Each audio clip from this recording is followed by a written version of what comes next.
बिस्मिल्लाहिर्रहमानिर्रहीम। अस्सलाम वालेकुम नाज़रीन, आप देख रहे हैं प्रोग्राम कड़वी बात और मैं हूं जुल्फ़कार मीर।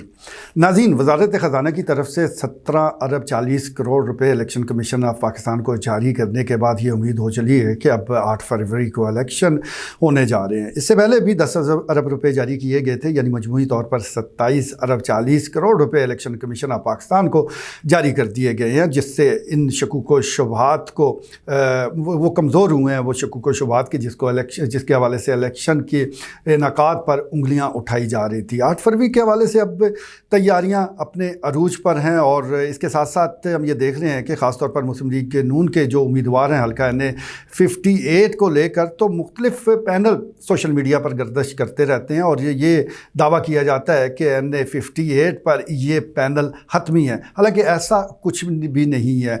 ये ज़रूर हो सकता है कि जिसने पोस्ट बनाई है उसकी ज़ाती ख्वाहिश ये हो, उसका मूड मिजाज ये हो, उसकी तमन्ना ये हो कि ये पैनल मैदान में उतरे, लेकिन जमात के हवाले से अभी तक इस सिलसिले में कोई फ़ैसला सिर से हुआ ही नहीं है। अभी तो इंटरव्यूज़ का सिलसिला जारी है, फिर मुशावरत होगी, फिर न जाने किन मराइल से गुजरते हुए टिकट अनाउंस किए जाएंगे और पार्टी टिकट जारी कर दिए जाएंगे।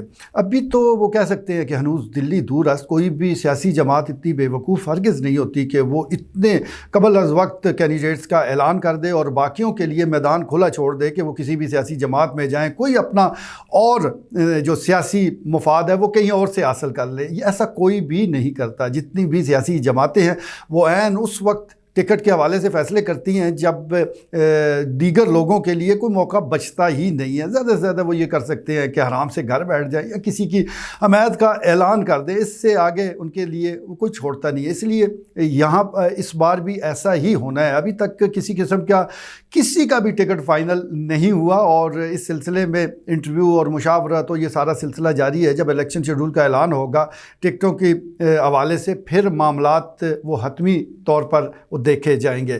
जहाँ तक हल्का 58 का ताल्लुक है तो मुतारब वही ग्रुप है और जैसा मैं गुजारिश कर रहा हूँ कि उस हवाले से सिर्फ महज दावे हैं, लेकिन एक चीज़ तय है कि यहाँ पर घमसान का रन पड़ेगा, क्योंकि यहाँ पर जो अपोजिशन का पैनल डिस्कस किया जा रहा है और इस हवाले से हतमी ये ख़बरें भी आ रही हैं, ज़रा ये बता रहे हैं कि ये पैनल जो है वो बिल्कुल मैदान में उतरेगा अगर हालात साजगार रहे तो। इसमें चौधरी अयाज अमीर साहब का नाम लिया जा रहा है। गो उनके बेटे के हवाले से कुछ मामलात ज़रूर है, उस हवाले से कुछ आप कह सकते हैं कि कुछ रुकावटें भी हैं, लेकिन फिर भी जिसने सियासत में हिस्सा लेना है, जिसने सियासत करनी है, वो कोई मौका हाथ से नहीं जाने देता। तो इसलिए तवक्को इसी बात की है कि चौधरी अयाज अमीर वो ज़रूर मैदान में उतरेंगे। साथ साथ हल्का PP 20 पर चौधरी अली नासर भट्टी वो उम्मीदवार होंगे। इनके साथ साथ तलत महमूद एडवोकेट का नाम लिया जा रहा है, चौधरी तैमूर अली ख़ान का नाम लिया जा रहा है। यानी हल्का PP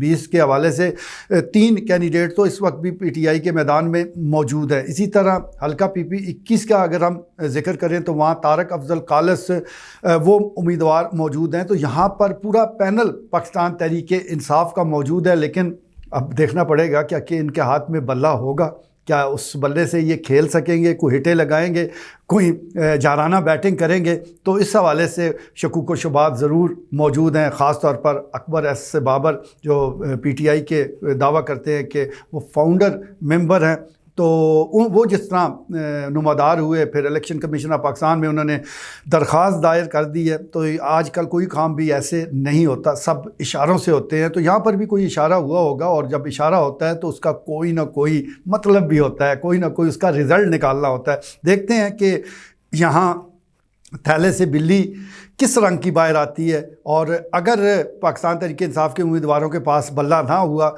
तो फिर क्या हिकमत अमली वो इख्तियार करते हैं। ख़ास तौर पर साबिक़ चेयरमैन PTI जनाब इमरान ख़ान इस हवाले से क्या हिकमत अमली वो वज़ा करते हैं, ये कहना कबल अज़ वक्त है। बहरहाल वो क्योंकि इस वक्त जेल में है, तो जेल में और कुछ आपके पास हो या ना हो, टाइम बड़ा होता है, बंदा फ़ारग होता है, अपनी प्लानिंग जो है मुस्तकबिल के हवाले से वो तरतीब देता रहता है। तो यकीनी तौर पर उन्होंने बल्ले की अदम मौजूदगी यानी इंतखाबी निशान बल्ला ना हुआ तो वो क्या करेंगे, इस हवाले से मुतबादल प्लान ज़रूर तैयार कर रखा होगा और वो उसी वक्त बाहर आएगा जब बल्ला उनसे छीन लिया जाएगा। तो देखते हैं कि इलेक्शन को लेकर होता क्या है। लेकिन इस वक्त सख्त मुकाबला तो नून लीग की सफ़ों में है। वहाँ पर टिकटों के हवाले से बड़ी कशमकश जारी है और सिफारिशें भी जारी हैं। उन शख्सियात को अप्रोच किया जा रहा है, सिफारिशें करवाई जा रही हैं कि जिनका ज़रा असर चलता है, लेकिन असर हो या कुछ भी हो, बहरहाल इलेक्शन तो लड़ना पड़ेगा और मौजूदा जो ग्राउंड रियलिटीज़ हैं वो सबके सामने हैं। देखते हैं कि आने वाले दिनों में यहाँ इस हलके में होता क्या है, आवाम किस बुनियाद पर, किस बयानिए की बुनियाद पर वो अपने वोट का हक़ इस्तेमाल करती हैं, क्योंकि 60% से ज़ायद जहां आबादी नौजवानों की है और नौजवानों के हाथ में स्मार्टफ़ोन भी है, वो इंटरनेट भी इस्तेमाल करते हैं, सोशल मीडिया के साथ जुड़े हुए हैं। अब वो क्या फ़ैसला करते हैं ये कहना कबल अज़ वक्त है, लेकिन अब पुराना वोटर नहीं रहा। अब पुराने दौर की बात पुरानी हो चुकी है, जहां एक बिरादरी फ़ैसला कर दिया करती थी और पूरी बिरादरी, पूरे वोटर आमीन कह देते थे। जहां एक धड़ा फ़ैसला करता था तो फिर उस धड़े के से जुड़े तमाम लोग उस पर अमल करते थे। अब तो बात धड़े छोड़े, गाँव छोड़े, बिरादरियाँ छोड़े, घरों में तमाम वोट एक पार्टी को नहीं पड़ते। अगर 5 वोट हैं, 2 किसी तरफ निकल जाएंगे, 3 किसी तरफ होंगे। सब लोग अपना अपना जहन बना के वोट देते हैं और होना भी ऐसे चाहिए। हर बंदे को हक़ इनफरादी वोट है उसका, वो जिसको चाहता है, जिसको बेहतर समझता है, जिसको पाकिस्तान के लिए अच्छा समझता है, उसको वोट दे।